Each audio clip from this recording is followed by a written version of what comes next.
Hello students, आप सब कैसे हैं? आशा करते हैं आप सब स्वस्थ है, मस्त है। तो आज हम इस लेक्चर में देखेंगे चीफ मिनिस्टर का power, function and other relationship. And side by side हम लोग ये भी देखेंगे कि चीफ मिनिस्टर का जो रिलेशन है वो प्राइम मिनिस्टर से कैसा है। यहाँ पर बताता है कि जो चीफ मिनिस्टर है वो रियल एग्जीक्यूटिव हेड है स्टेट गवर्नमेंट का, यानी कि स्टेट गवर्नमेंट में रियल एग्जीक्यूटिव हेड कौन होगा? Chief minister. Prime minister in the same way real executive head है, लेकिन वो सेंट्रल गवर्नमेंट का है। तो यहाँ पर बताता है सेम चीज की प्राइम मिनिस्टर और चीफ मिनिस्टर का पोजीशन एक दूसरे से सिमिलर है, लेकिन प्राइम मिनिस्टर सेंट्रल लेवल में होता और जो चीफ मिनिस्टर स्टेट लेवल में होता। अपॉइंटमेंट कैसा होता है देखते हैं। अपॉइंटमेंट 164 के तहत के अंदर जो चीफ मिनिस्टर है उनको अपॉइंट गवर्नर करेगा। गवर्नर अब किसी भी पर्सन को रैंडमली अपॉइंट नहीं करेगा, जो पार्टी मेजोरिटी विन करेगा वहां से किसी एक पर्सन को अपॉइंट करेगा, वो पर्सन का वो जो पार्टी का रजामंदी का हिसाब से। अब हम देखेंगे next oath and affirmation of the chief minister. जो भी पर्सन चीफ मिनिस्टर बनता है उनको अपना ऑफिस में एंट्री होने से पहले ओथ लेना पड़ता है। सिर्फ चीफ मिनिस्टर के लिए नहीं है, हर एक मिनिस्टर के लिए, even prime minister, president, vice president, सब कोई ओथ लेते हैं। तो chief minister oath and affirmation को कौन एडमिनिस्टर करेगा? गवर्नर, ठीक है। और अगर गवर्नर प्रेजेंट नहीं है, एब्सेंट है, तो उसका एब्सेंट का मौका में कोई और उसका ओथ एंड एफर्मेशन को एडमिनिस्टर करेगा। और सिमिलर वे में हम लोग प्राइम मिनिस्टर को भी देखें, उनका कौन करता? प्रेसिडेंट। अगर आपने प्राइम मिनिस्टर से रिलेटेड वीडियो को नहीं देखा, प्राइम मिनिस्टर का power, function, other relation with president नहीं देखा है, तो आप देख सकते हैं, वीडियो अवेलेबल है प्लेलिस्ट में। तो चलिए अब आगे देखते हैं। अब यहाँ पर बताते हैं कि जो पर्सन जो स्टेट लेजिस्लेचर का पर्सन नहीं है, अगर कोई ऐसा पर्सन है जो स्टेट लेजिस्लेचर का मेंबर नहीं है, उनको भी चीफ मिनिस्टर अपॉइंट कर सकते हैं, लेकिन वो 6 महीने के अंदर वो कोई भी हाउस का मेंबर बनना चाहिए। तो स्टेट लेजिस्लेचर का या तो स्टेट काउंसिल का मेंबर बनना चाहिए, अदरवाइज उनको रिमूव कर दिया जाएगा। अब यहाँ पर बताता है कि जो चीफ मिनिस्टर है उनका ऑफिशियल टर्म फिक्स नहीं है, जनरली वो गवर्नर का प्लेजर में हेल्ड करता है ऑफिस को।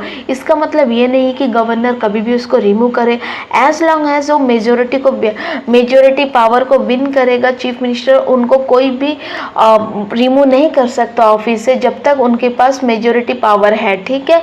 अब नेक्स्ट देखते हैं, he can not be dismiss with the governor as long as he enjoy the majority support. वही मेजोरिटी सपोर्ट जब तक उनके पास है। अब यहाँ पर है कि जो सैलरी अलाउंस है उनका चीफ मिनिस्टर का कौन डिटरमाइन करता? चीफ मिनिस्टर का salary allowance state legislature determine करता। In the same way prime minister का भी कौन डिटरमाइन करता? पार्लियामेंट, ठीक है। एंड पावर एंड फंक्शन देखते हैं चीफ मिनिस्टर का क्या क्या पावर है। अब यहाँ पर बताता है कि चीफ मिनिस्टर के पास बहुत सारा पावर है, गवर्नर से रिलेटेड है, अपना मिनिस्टर से रिलेटेड है। तो सबसे पहले क्या है? गवर्नर।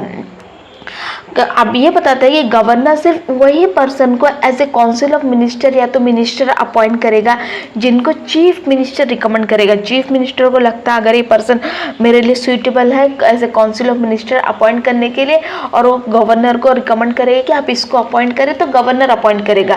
देखा जाने से बोलने के लिए गवर्नर अपॉइंट करता है, लेकिन गवर्नर उसी पर्सन को अपॉइंट करेगा जिसको चीफ मिनिस्टर रिकमेंड करेगा।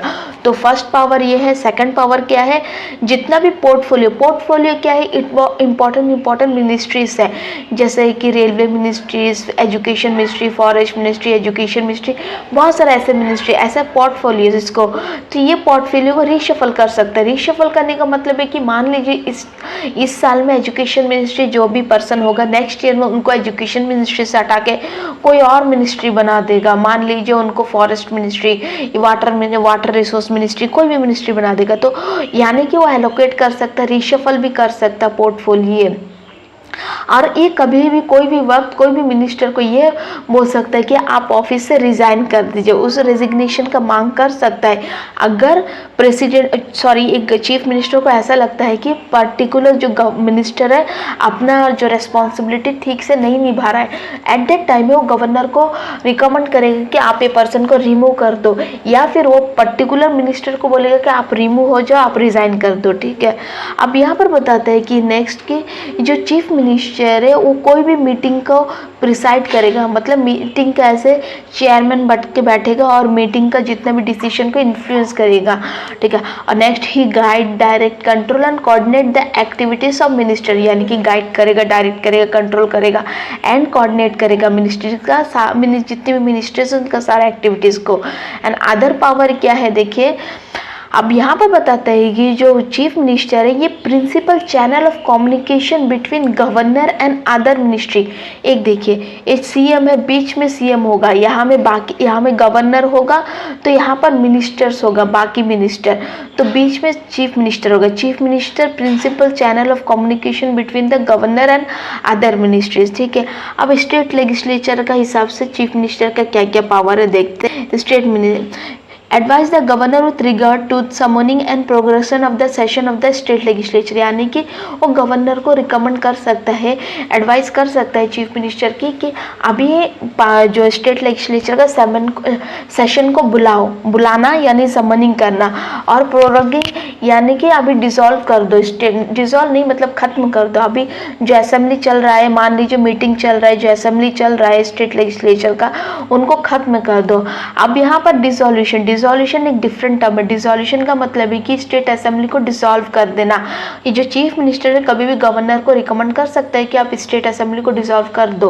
आप स्टेट और गवर्नर का बस ये भी पावर है स्टेट असेंबली को डिसॉल्व कर दे एट ए टाइम जब ये जो चीफ मिनिस्टर मेजोरिटी हार जाएगा, उनका सपोर्ट में मेजोरिटी लोग नहीं रहेंगे, majority ministers, majority state legislature का मेंबर नहीं रहेंगे, उस वक्त भी जो गवर्नर है उनको डिसॉल्व कर सकते हैं, ठीक है, स्टेट असेंबली को।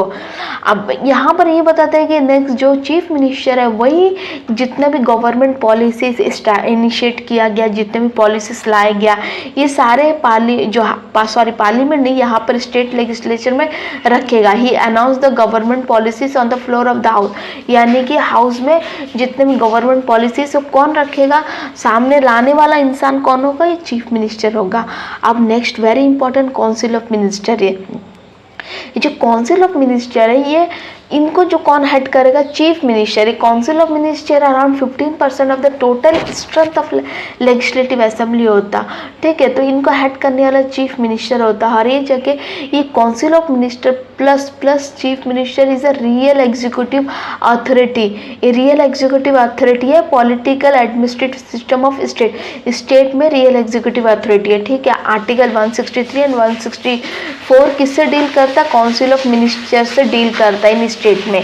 अब नेक्स्ट है कि ओथ एंड सैलरी, जितने भी काउंसिल ऑफ मिनिस्टर अपॉइंट होते हैं अब उनका ओथ होगा, सैलरी होगा।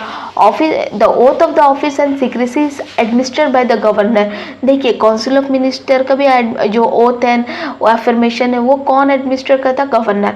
चीफ मिनिस्टर का भी गवर्नर करता।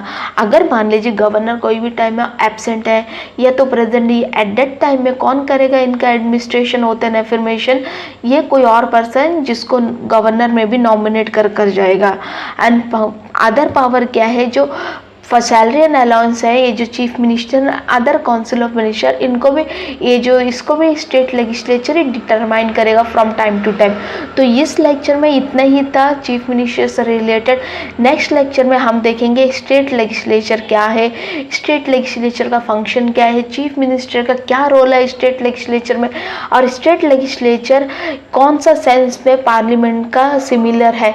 ये सारे लेक्चर हम नेक्स्ट क्लास में देखेंगे। तो तब तक के लिए बने रहे और वीडियो को लाइक और शेयर ज़रूर करें और चैनल को सब्सक्राइब ज़रूर करें। Thank you.